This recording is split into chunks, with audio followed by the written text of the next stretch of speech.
Good morning everyone, my name is Rahul. I welcome you all in your teaching warrior family. 7 AM पर हम लोग आपको कराते हैं हिंदी ग्रामर का प्रैक्टिस सेट। चारों ऑप्शंस को एक्सप्लेन करते हैं, ट्रिक्स बताते हैं और हिंदी MCQ के नाम से प्लेलिस्ट बनाई हुई है, तो आप सब लोग वहाँ जाके और विजिट कर लेना। 125+ वीडियोज़ हो चुके हैं। एंड प्लीज़, आज रक्षाबंधन है तो आप सबको रक्षाबंधन की बहुत बहुत बधाइयाँ सभी भाई बहनों को, ठीक है। तो प्लीज़ आज इस वीडियो को शेयर करना। और इसी के साथ पहले क्वेश्चन से स्टार्ट करेंगे। 3 बेर खाती थी वो 3 बेर खाती है। 3 बेर, ये तो वो है बेर वाला जो हम खाते हैं ना, बेर वो। और 3 बेर मतलब है ये बार, सुबह दोपहर शाम, इस तरीके से समझ लो, ठीक है। तो जहाँ दो शब्द आए, दो शब्द और दोनों के अलग अलग अर्थ निकले, तो उसे क्या कहते हैं? यमक अलंकार कहते हैं। कौन सा अलंकार? यमक अलंकार।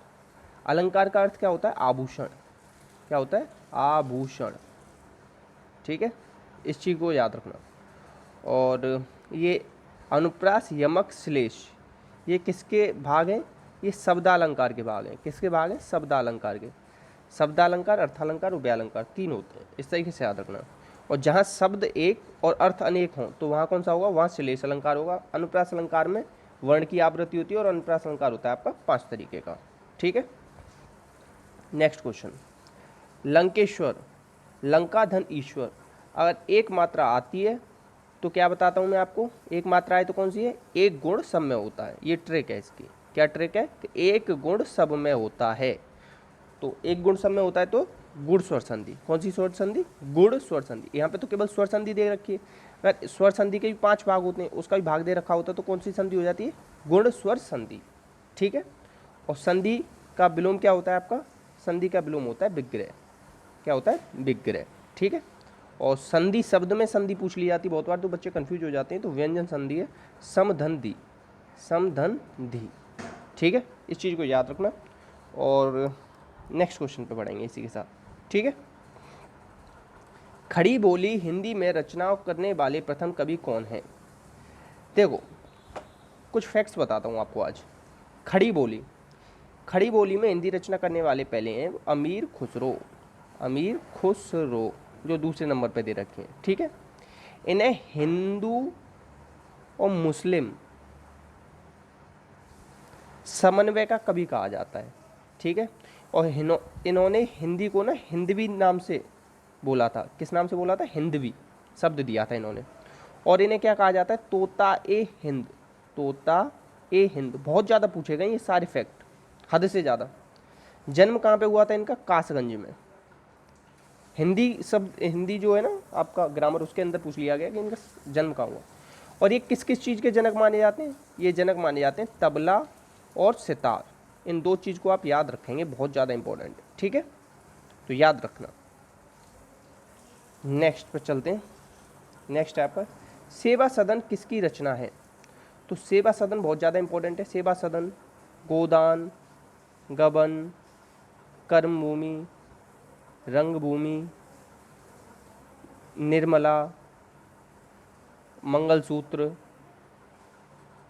ठीक है। तो ये सारी किसकी हैं? ये सब प्रेमचंद जी की। किसकी? प्रेमचंद जी की, ठीक है। और ये क्वेश्चन बहुत पूछा जाता है कि सेवा सदन क्या है? इन्होंने पहले ना इसे लिखा था बाजार ए हुस्न के नाम से। बाजार ए हुस्न, ये जो बाजार ए हुस्न है ना, इसी का हिंदी अनुवाद है सेवा सदन, ठीक है। तो इस चीज़ को याद रख लेना। तो सेवा सदन लिखा था इन्होंने 1919 में, इसका अनुवाद किया था, और 1916 में लिखा था बाजार ए हुस्न, ठीक।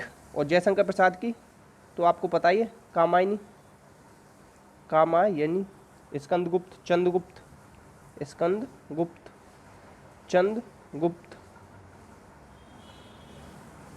ठीक है। और सूर्यकांत त्रिपाठी निराला तोड़ती पत्थर, तोड़ती पत्थर, भिक्षुक, ये याद कर लेना। और सुमित्रा नंदन पंत, उत्तरा चिदम्बरा, युगपत युगांत पल्लव, ये सब आ जाएंगे। युगपत युगांत पल्लव, ठीक है। नेक्स्ट क्वेश्चन है आपका तन पर नहीं लगता और पान खाए अलबत्ता। क्या है? तन पर नहीं लगता और पान खाए अलबत्ता, मतलब क्या होगा इस पर? झूठा दिखावा करना। क्या है? झूठा दिखावा करना, ठीक है। तन पर नहीं है लगता, मतलब है तो कुछ नहीं अपने पास, मगर फिर भी वो क्या खा रहा है, पान। तो ये क्या कर रहा है, झूठा दिखावा कर रहा है। ठीक है। नेक्स्ट, इसमें से शुद्ध बर्तनी बतानी है। क्या बतानी है, शुद्ध बर्तनी। तो शुद्ध बर्तनी बतानी है, तो किसकी शुद्ध बर्तनी होगी बताओ। तो इस वाले को आप लोग कमेंट में बताना कि किसकी शुद्ध बर्तनी। आज टफ क्वेश्चन देता हूँ आप लोगों को, ठीक है, और नहीं आए तो फिर मैं बताऊँगा आपको, ठीक है। Next question, मितव्ययी। मितव्ययी होता है कम, मित मतलब होता है कम, व्यय मतलब होता है खर्च। कम खर्च करने वाला होता है मितव्ययी, और अधिक खर्च करने वाला होता है अपव्ययी। ठीक है। तो ये दोनों क्या हो जाएंगे, विलोम हो जाएंगे। कम बोलने वाला होता है मितभाषी, ठीक है, और मनन करने योग्य चिंतनीय। नेक्स्ट, अमृत का पर्यायवाची नहीं है। पीयूष, अमी, सुधा होते हैं, व्योम रस अमृत का पर्यायवाची नहीं होता। ठीक है। नेक्स्ट, सही शब्द युग्म बताना है। सही शब्द युग्म नहीं है, ठीक है, तो ये बताना है। तो लुब्ध का प्रदत्त हो जाएगा, सही है। लुप्त का व्यक्त सही होता है। रोगी का क्या होता है, निरोगी होता है। क्या होता है, निरोगी होता है, मगर निरोगी लिखते हैं उसे। शुद्ध क्या कैसे लिखा जाता है, निरोगी।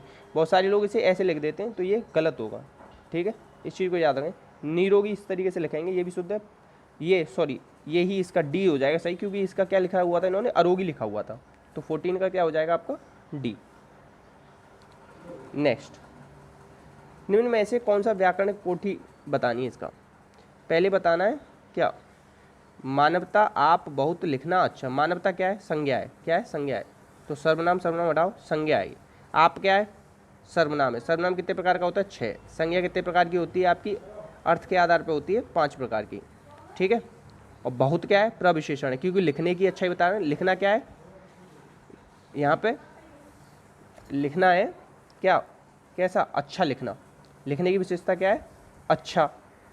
और जो अच्छा की विशेषता बताए तो बहुत अच्छा, तो ये हो जाएगा प्रविशेषण। ये आपकी क्रिया, ये आपका अच्छा है विशेषण, ठीक है। तो आंसर क्या हो जाएगा, सी हो जाएगा। कन्फ्यूजन हो रहा हो तो कमेंट में पूछ लेना, ठीक है। और प्लीज़ दोस्तों में शेयर कर देना ना, चाहे संडे हो या ईद हो, रक्षाबंधन हो, कुछ भी हो, आपको डेली वीडियो मिलती है, और वो भी बिना ऐड के। ऐड नहीं आता वीडियो में, तो चाहने को तो मैं भी लगा सकता हूँ ऐड, कर सकता हूँ प्रमोशन, मगर मैं चाहता हूँ कि आप लोगों को कोई भी डिस्टर्बेंस ना मिले, तो प्लीज़ वीडियो को शेयर करना। नेक्स्ट क्वेश्चन है कि इसमें से कौन सा विभावरी का पर्यायवाची। विभावरी होता है रात्रि। क्या होता है, यात्री। यामा भी होता है रात्रि का। विभावरी होती है तारों वाली रात, तारों भरी रात, ठीक है। और एक होती है आधी रात। आधी, आधी रात के समय को क्या कहते हैं, ये भी पूछा जाता है, तो उसे कहते हैं निशीथ।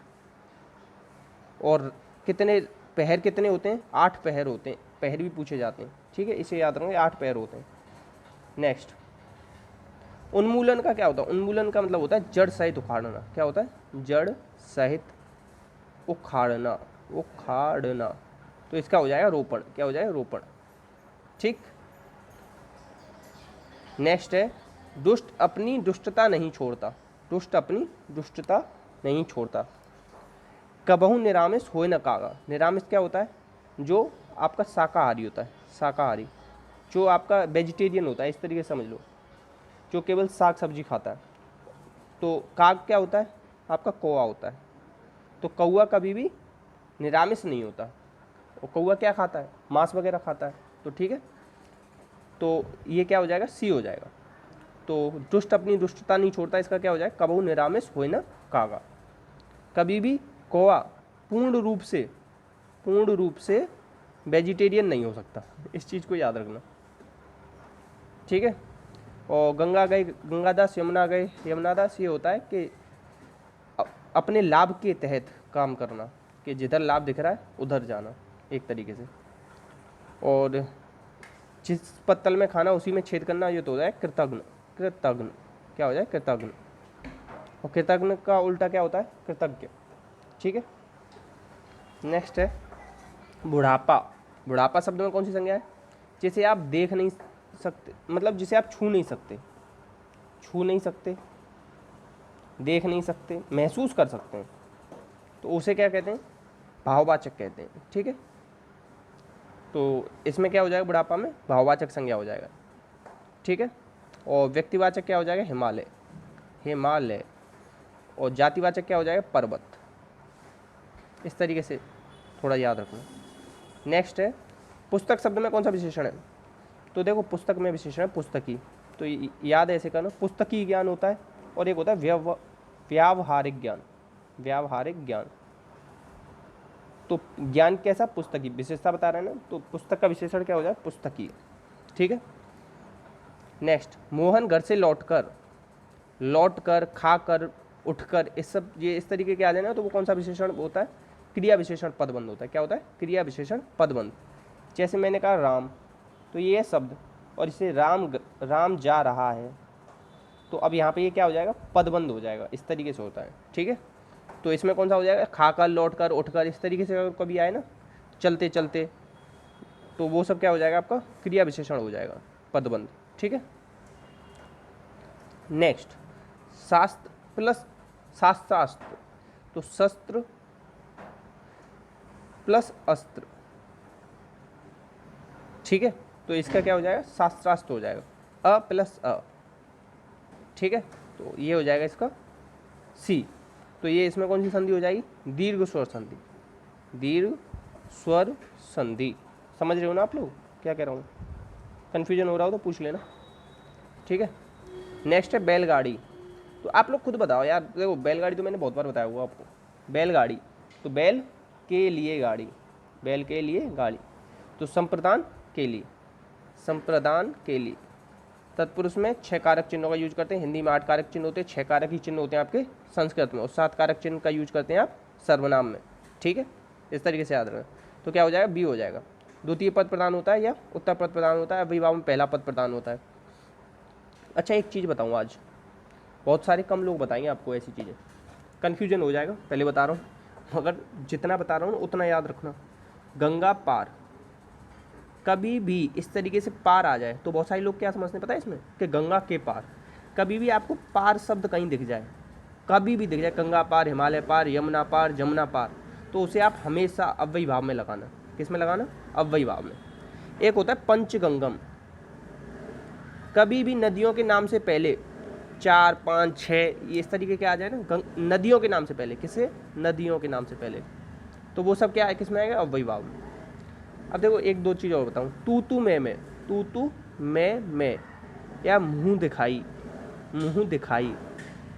ये सब क्या है, ये सब होते हैं कौन सा, बहुब्रीहि समास, बहुब्रीहि। एक चीज़ बताऊँ, खट मिठा, बहुत सारे लोग सोचेंगे खट्टा और मीठा, मगर ये खट्टा और मीठा नहीं होगा, ये बहुब्रीहि समास में आएगा।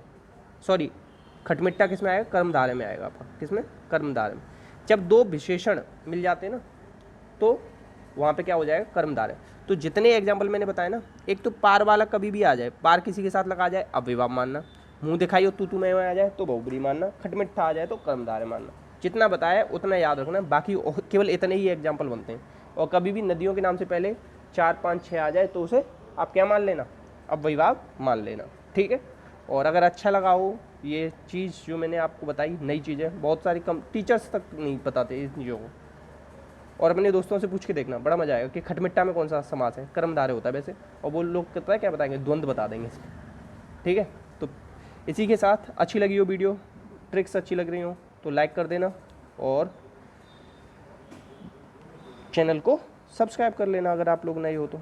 नेक्स्ट क्वेश्चन पे चलते हैं, और क्वेश्चन है अभी तो। वे बड़ी सुंदर मूर्तियाँ बनाते हैं, प्रविशेषण बताना है। प्रविशेषण क्या होगा, मूर्तियाँ कैसी हैं, सुंदर हैं।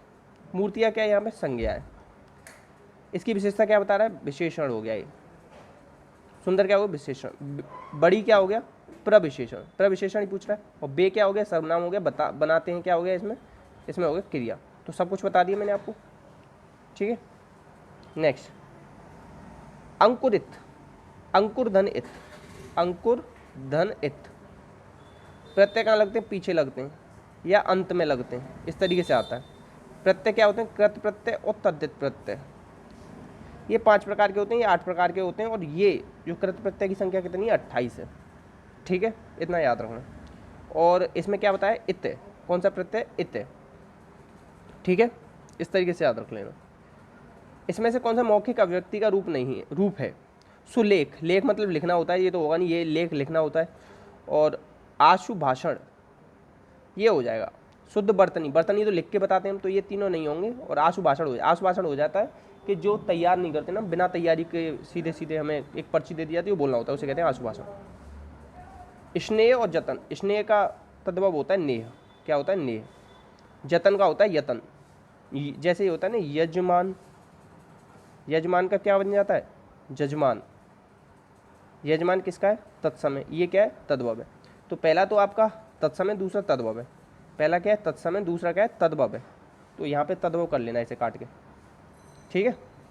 इसी के साथ ये वीडियो हुआ समाप्त। अच्छा लगा हो तो लाइक कर दो। रक्षाबंधन की आपको ढेरों शुभकामनाएं। अपनी बहनों को अच्छा अच्छा गिफ्ट देना, बहुत सारा प्यार देना, और इसी के साथ इस वीडियो को शेयर कर देना। बहुत ज़्यादा खुश रहना, और जय हिंद जय भारत।